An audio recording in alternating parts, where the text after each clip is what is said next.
Assalamualaikum warahmatullahi wabarakatuh. Nama saya Talur Ramadan. Saya ingin mempresentasikan tugas saya yang berjudul tentang manajemen atas dasar MK Dasar-Dasar Manajemen. Dosen pengasuh pembimbing yaitu Dr. Insinyur Siti Jubada SPT SAG MM IPM.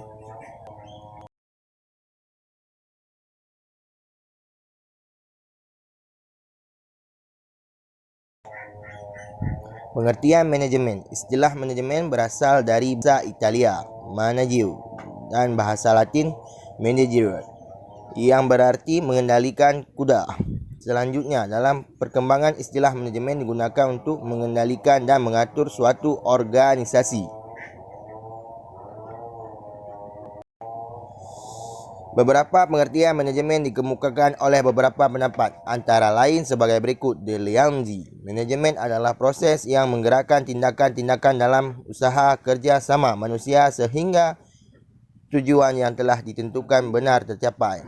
Selanjutnya dikemukakan oleh Henry Fayol, manajemen adalah suatu proses yang terdiri atas kegiatan merencanakan, mengorganisasikan, menggerakkan sumber daya manusia dan mengadakan pengendalian melalui kegiatan orang lain dalam rangka mencapai suatu tujuan.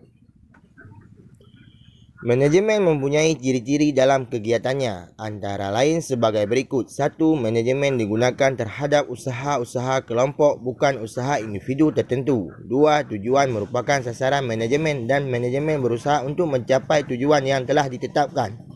3. Dalam mencapai tujuan, terdapat penyatukan pikiran, perasaan, kemauan, tenaga, bahan, alat, waktu, dan ruangan.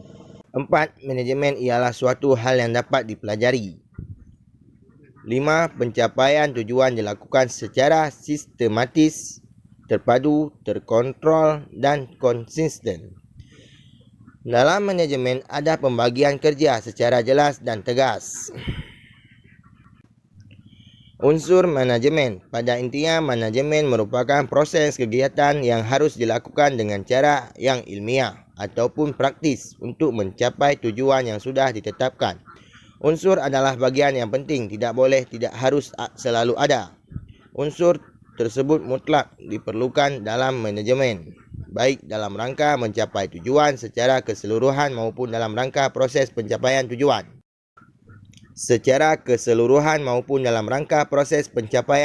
Dari masing-masing pelaksanaan fungsi manajemen.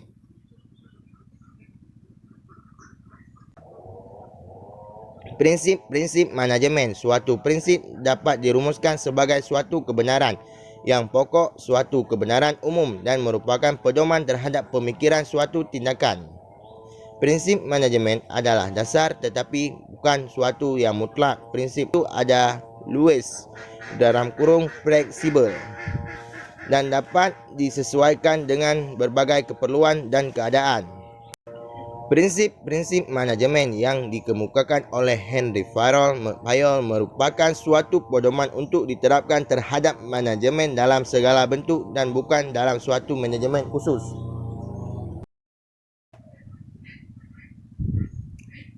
Fungsi manajemen. Fungsi-fungsi manajemen menurut para ahli antara lain sebagai berikut.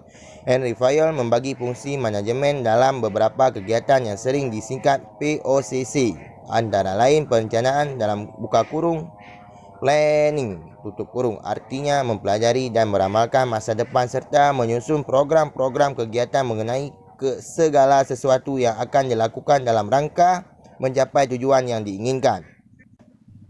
Perencanaan buka kurung, planning tutup kurung. Perencanaan merupakan hal yang penting, harus dilakukan oleh pimpinan. Perencanaan adalah tugas seorang manajer untuk menentukan pilihan dari alternatif kebijakan, prosedur, dan program-program. Merencanakan adalah memikirkan, menimbang, memutuskan, dan menentukan mengenai beberapa hal sebagai berikut.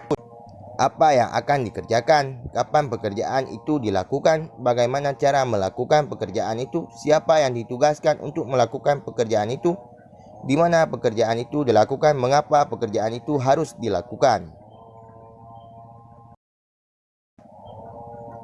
Ada beberapa tahap yang harus dilakukan dalam proses perencanaan, antara lain 1. Penetapan tujuan, 2. Perumusan keadaan, 3. Pengidentifikasian kemudahan dan hambatan, 4. Pengembangan rencana untuk mencapai tujuan. Dengan adanya kegiatan perencanaan akan diperoleh beberapa keuntungan.